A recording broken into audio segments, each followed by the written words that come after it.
Hi, I'm Richard with Bear Claw Knife and Shear, and today we're talking about sharpening stones.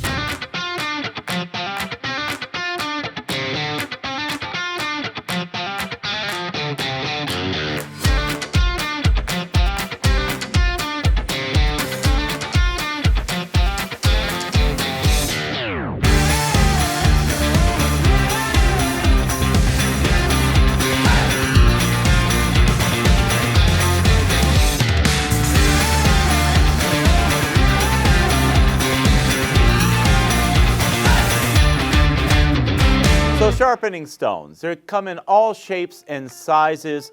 Most of the ones that I use are 2 inches by 8 inches. That's about the easiest to sharpen almost everything on, but they come in a lot of shapes and sizes. And they come with a lot of different sharpening media, meaning that the material that removes steel, the actual material that is abrasive, is a number of different things. Let's start with a natural stone. Natural stones, this is a very nice one from Prada. Natural stones get cut right from the mountain. This one comes from Hot Springs, Arkansas, and it's cut right from the mountain and then milled and then sold to you. Now this one comes with a nice little rubber base and it comes in a box. I just didn't bring the box over, but you can see that these are beautiful stones and they're very functional. Now Arkansas stones come in 2 different stones. They come either in a soft or a hard Arkansas. The soft Arkansas, like what I have here, is more aggressive, and it's not that aggressive. It's still pretty smooth, but it's the one that's going to remove more steel faster. The hard Arkansas is going to be a finer stone and used more for finishing.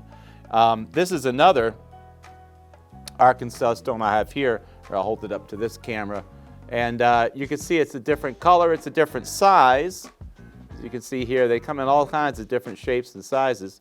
But yeah, this one also is a beautiful stone and cut right from the mountain. Now you use oil on these stones. You don't use water, although you can use water. But oil is really the thing to use. And when you do oil, go ahead and get a honing oil. Let me hold this up to here. A honing oil like this. This is made for the stones. It's got a detergent in it, as well as an oil that keeps that stone free of all the steel so that you can wipe that away and you're sharpening your steel on the stone, on the abrasive. If you don't use this, and you're sharpening steel on steel pretty quickly. You can use other things. Some people use lamp oil, some people use 3-in-1, all kinds of light oils. But you know, this stuff is not expensive. We've got a couple different ones here at Bear Claw. You can go to bcknife.com and find these. They're not expensive. They're easy to use, and you might as well get real honing oil since it's actually meant for the stones. But natural stones are cut right from the mountain and easy to use. Now, we also have translucent.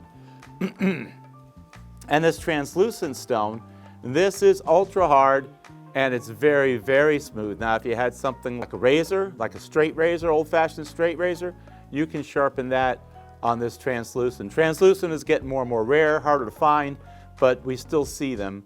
And translucent stone is beautiful, and they do an excellent job, but a very, very fine finish. Also, you want to use oil on a translucent stone as well. Now, once we get out of the translucent stones, we go to the vitrified stones. That's kind of the next set of stones that we use. A vitrified stone is a stone that's made like a brick.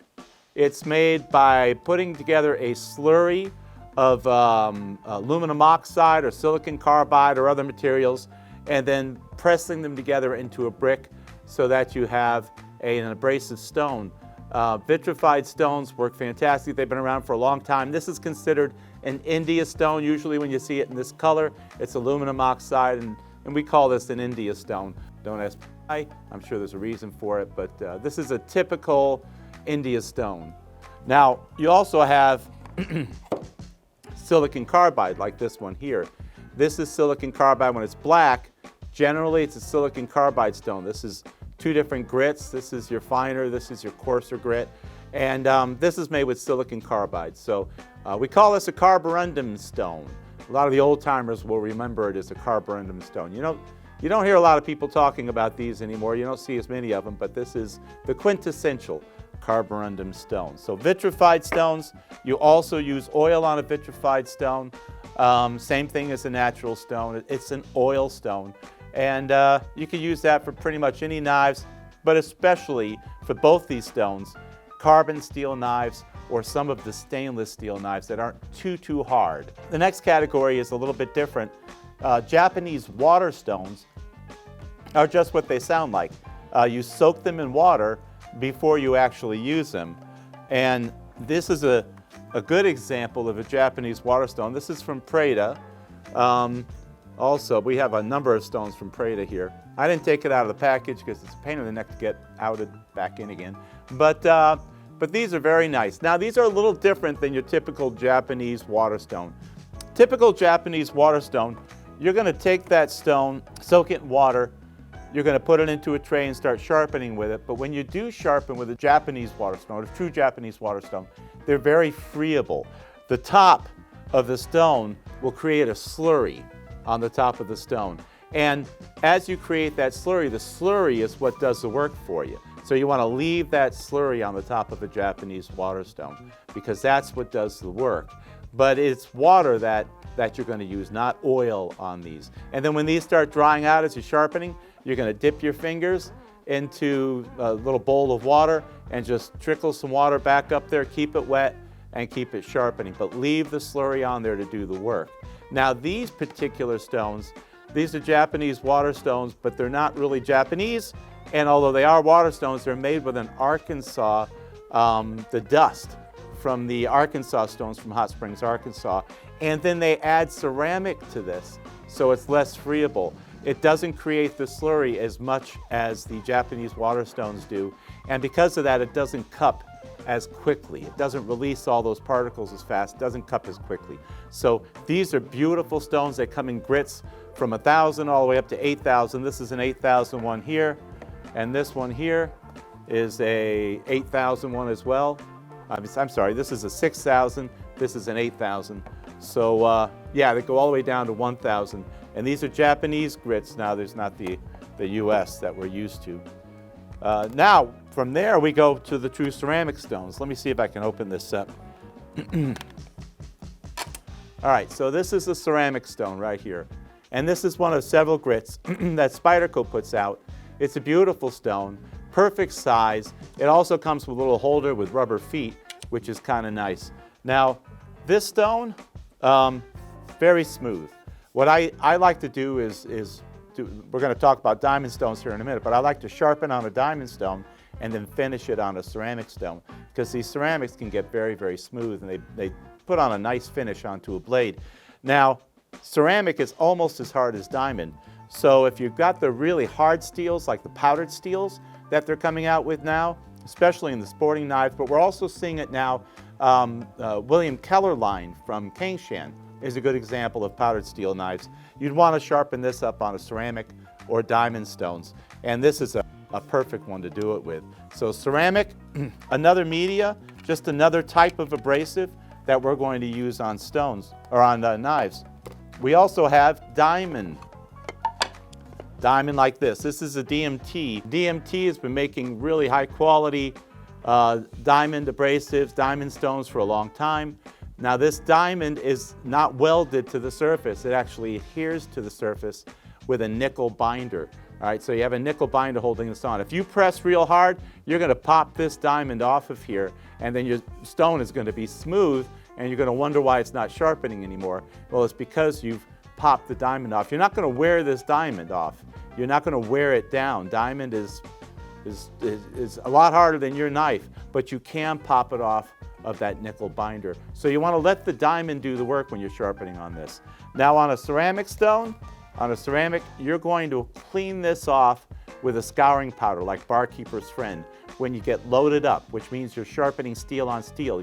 You've left the steel behind from the knife and you're sharpening the knife on steel now, so you want to clean that off with Barkeeper's Friend, the scouring powder. On a diamond, you're just going to use regular dishwater. You know, just like what you have out of your sink, just take and clean it up and that steel will come right off of there.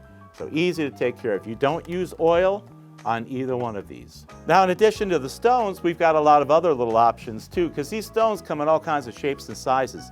This is called the Double Stuff from Spyderco. This is just a little, almost a pocket whetstone. It's two-sided. They had this in diamond on one side and ceramic on the other as well. You've got the Double Stuff here, and it comes with a little leather pouch. We also have a ceramic stone here. This is what we call the dog bone. You would hold it like this and sharpen like so. Really easy to throw into a pack, very light, and good for a glove box as well. We have natural stones. This one happens to be a hard Arkansas, but we also have soft Arkansas. And these are just pocket whetstones, just what they look like. And here's a pocket whetstone that's diamond. We have this here at the store in Midland, or you can go to bcknife.com. This one here is actually a rod. It's a conical rod. It's a tapered rod. And what this does is sharpens the serrations, the inside of those serrations on your sporting knives that you have. If you've got serrations and you've got those little round divots, this will sharpen that up very well. You can also sharpen a knife on there like you do a butcher's steel, and just sharpen your knife on that as well. These are the handles. These fold down, and then when you're not using it, these fold back up and cover your diamond to protect the diamond. So there's a lot of options, from natural stones to vitrified stones.